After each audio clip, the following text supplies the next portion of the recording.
Sa lahat ng mga istoryang itinampok namin dito sa KMJS, ang kwento ng batang si Raymark mula Sultan Kudarat na nag-aararo ng 2 ektaryang bukirin para mabuhay ang pinakatumagos daw sa puso ni Mar.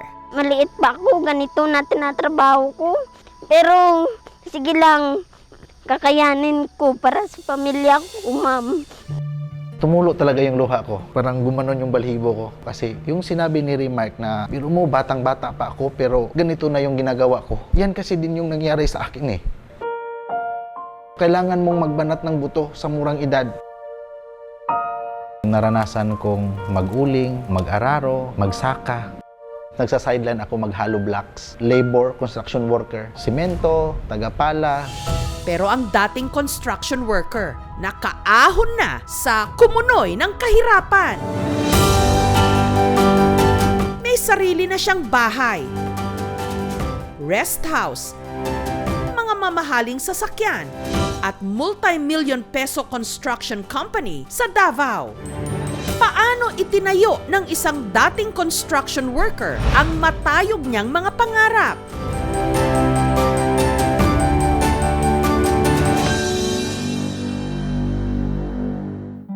Dalawang taong gulang lang daw si Mar nung naulila silang magkakapatid sa ama. Bagay na labis daw na nakaapekto sa kanilang inang si Antonia. Magkasakit naman yung ina namin, depresyon. Nung time na yon, hindi kami mabuhay ng ina namin. Kaming magkakapatid, kinuha kami ng mga kamag-anak. So naghihiwalay-hiwalay kami. Si Mar, dinala ng kanyang lola sa Sarangani. Ang hirap ng buhay namin doon. Sa bangin pa, yung mag-igib ng tubig. Nag-aaral lang kami noon, nakapaalang eh. Ang malawak na bukid ang nagsilbing opisina at playground ni Mar. Naranasan kong mag-uling, mag-araro, magsaka. Mahirap eh kasi ang lakas ng kalabaw, tapos yung lakas mo as bata, walang-wala yung araro, mabigat. Minsan, sobrang init pa. Kalaunan, lumipat siya sa isa pa nilang kaanak na siyang nagpaaral sa kanya. Iba kasi pag nakitira ka lang, meron silang sariling anak din eh, na sinusustentuhan nila. Kailangan may pakita mo sa kanila na may kabuluhan ka. Nagsa-sideline ako mag-hollow blocks o bilang security guard sa isang tindahan para may pangbaon sa pang-araw-araw. Sa kabila nito, nakatikim pa rin daw siya ng masasakit na salita. Ang sakit na sabihan ka ng kamag-anak mo na mas maganda pang mag-alaga ako ng baboy. Kasi yung baboy, pag pinakain mo, magkakapera. Tulad ako sa isang baboy. Ang value ko pala is mababa pa sa isang baboy. Hindi ko na yun natiis. Kaya nung nakatapos ng high school, si Mar naglayas. Para may maipantusto sa kanyang pang-araw-araw, pati na sa gamot ng kanyang nanay Antonia na nooy unti-unti na raw nabulag, nagtrabaho si Mar sa isang construction site. Nung nagbinubuhat namin yung isang malaking kahoy, hindi kami sabay na nagbitaw. Naipit yung kamay ko at saka yung paa. Ang hirap pala yung trabahong isang construction worker. Pwede mong ikapahamak eh. Pero sadyang mataas ang pangarap niya. Dahil dehado at hindi nakapagtapos ng kolehiyo, si Mar dumiskarte. Napasok ako sa isang book industry. Nagbebenta ako ng mga dictionary, mga encyclopedia. Doon ko nakita yung sarili ko na may pera pala talaga kung magsipag ka o marunong kang dumiskarte sa buhay. Kumita kasi ako ng 7,000 isang araw. Kalaunan, bumuo siya ng pamilya. Katuwang ang kanyang misis na si Lovely sa pagpapalaki sa 2 nilang anak. Siya yung tipo ng tao na aside from being a family man, ayaw niya kasi na maranasan namin yung mga naranasan niyang hirap noon. Hardworking siya. Kung anong pwedeng pagkakitaan, kung kaya ko naman gawin, pinagsabay-sabay ko. Ang motivation ko, makapagbigay ng magandang bukas sa mga anak ko. Naryang nagbenta raw siya ng ice candy, nag-networking, at naging ahente ng mga financial institution. Iba pala talaga pag first time mo makahawak ng 50,000 buo, 100,000 buo, feeling mo mabibili mo na yung lahat ng mabibili. Nag-invest ako, nag-buy and sell ako ng kopra. Hindi nagtagal, nag-shift ako ng negosyo. Ang dating construction worker, lakas loob ding nagtayo ng sarili niyang construction business. Kumuha ako ng isang truck, umutang ako sa isang financing company, hinughulog-hulugan ko kada buwan. Naghahanap ako ng mga deliveries, nagbebenta ako ng mga sand and gravel. Hanggang may nakilala akong kaibigan, meron akong ipagawa sa'yo. Nagawa ko naman. Hanggang ang batang dating nag-aararo sa bukid at nagbabanat ng buto sa construction site. Isa na ngayong multi-millionaire construction businessman.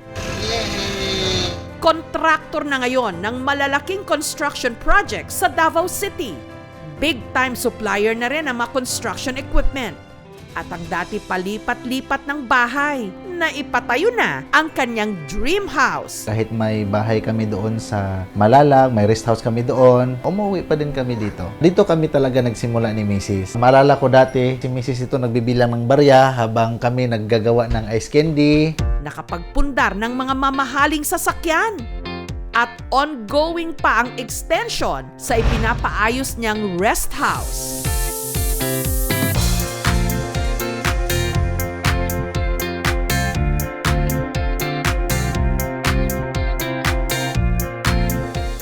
Bilang pasasalamat, si Mar, aktibong miyembro ng kanilang simbahan.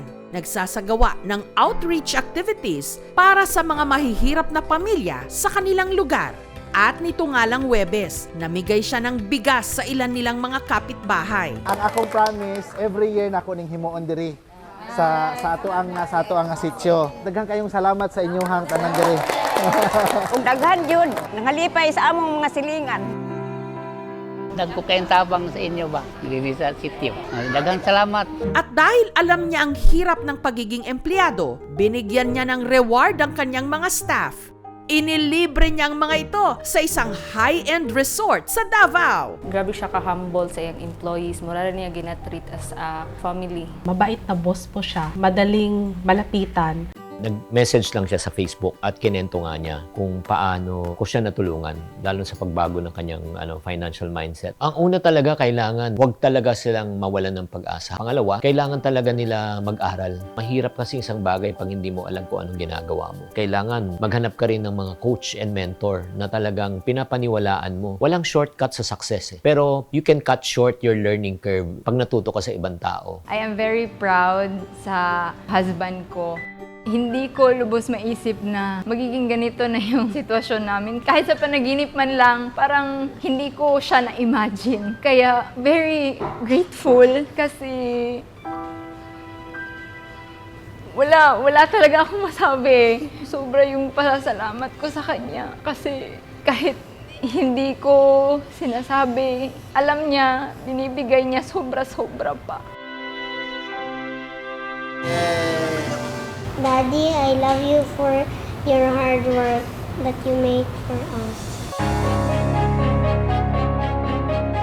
Bawat isa sa atin, may kanya-kanyang hugot sa buhay.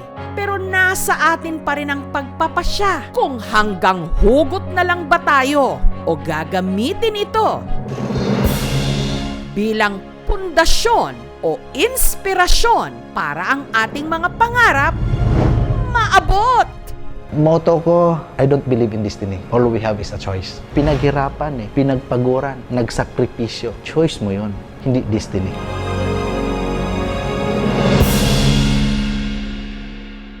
Thank you so much mga kapuso. Kung nagustuhan niyo po ang videong ito, subscribe na sa GMA Public Affairs YouTube channel. Don't forget to hit the bell button for our latest updates.